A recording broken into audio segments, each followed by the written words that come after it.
2025 সালের 19 ফেব্রুয়ারি পাকিস্তানে শুরু হওয়ার কথা ছিল চ্যাম্পিয়ন্স ট্রফির নবম আসর। তবে নির্ধারিত তারিখে এই টুর্নামেন্ট শুরু হবে কিনা তা নিয়ে এখনও অনিশ্চয়তা রয়ে গেছে। আরও বড় প্রশ্ন হলো আসরটি পাকিস্তানে অনুষ্ঠিত হবে কিনা।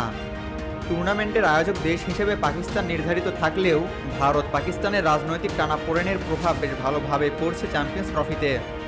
কারণ ভারতের চাওয়া হাইব্রিড মডেলে হবে এবারের চ্যাম্পিয়ন্স ট্রফি। তবে যদি শেষ পর্যন্ত চ্যাম্পিয়ন্স ট্রফি পাকিস্তানে আয়োজন না হয়, তাহলে পাকিস্তান দল টুর্নামেন্টে অংশ নেবে কিনা তা নিয়েও ধোঁয়াশা রয়েছে।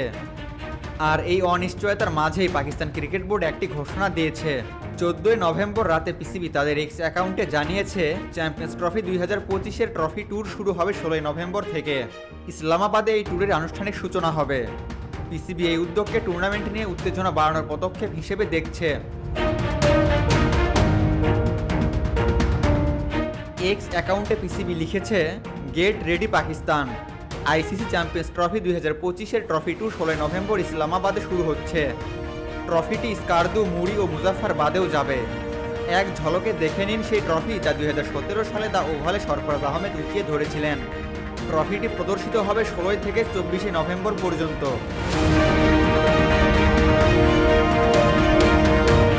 তবে পাকিস্তানের এই উদ্যোগের সমালোচনায় করেছেন সাবেক ক্রিকেটার মঈন খান। যেখানে সূচি ও ভেন্যু নিয়ে রয়েছে অনিশ্চয়তা, সেখানে ট্রফি ট্যুরের কোনো প্রাসঙ্গিকতা দেখেন না সাবেক এই পাকিস্তানি ক্রিকেটার।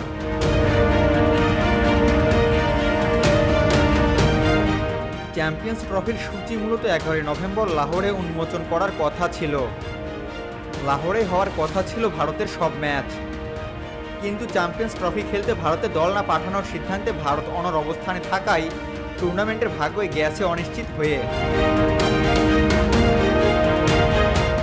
ভারতের চাওয়া গত বছরের এশিয়া কাপের মতো এবারের চ্যাম্পিয়ন্স ট্রফিও আয়োজন করা হোক হাইব্রিড মডেলে, যেখানে ভারতের ম্যাচগুলো হবে পাকিস্তানের বাইরে নিরপেক্ষ কোনো ভেন্যুতে।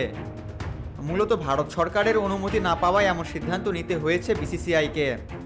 কিন্তু পাকিস্তান কোনোভাবেই এবার হাইব্রিড মডেলে চ্যাম্পিয়ন্স ট্রফি আয়োজন করতে রাজি নয়। ফলে আলোচনা চলছে পাকিস্তান থেকে সরিয়ে চ্যাম্পিয়ন্স ট্রফি অন্য কোথাও আয়োজন করা যায় কিনা। ভারতের গণমাধ্যম টেলিগ্রাফ ইন্ডিয়ার প্রকাশিত খবর অনুযায়ী পিসিবিকে হাইব্রিড মডেল মেনে নিতে চাপ দিচ্ছে আইসিসি। আর হাইব্রিড মডেল না মানলে সাউথ আফ্রিকায় চ্যাম্পিয়ন্স ট্রফি সরিয়ে নেওয়ার কথা বলছে তারা।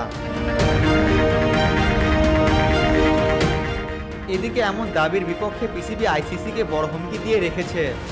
পাকিস্তানি সংবাদপত্র ডনের মতে, আইসিসি যদি বিসিসিআইয়ের দাবি মেনে নেয় এবং হাইব্রিড মডেলের চ্যাম্পিয়ন্স ট্রফি আয়োজনের চাপ দেয়, তাহলে পিসিবি এই টুর্নামেন্ট থেকে নিজেদের নাম প্রত্যাহার করবে। আবু তালহা, অনফিল্ড।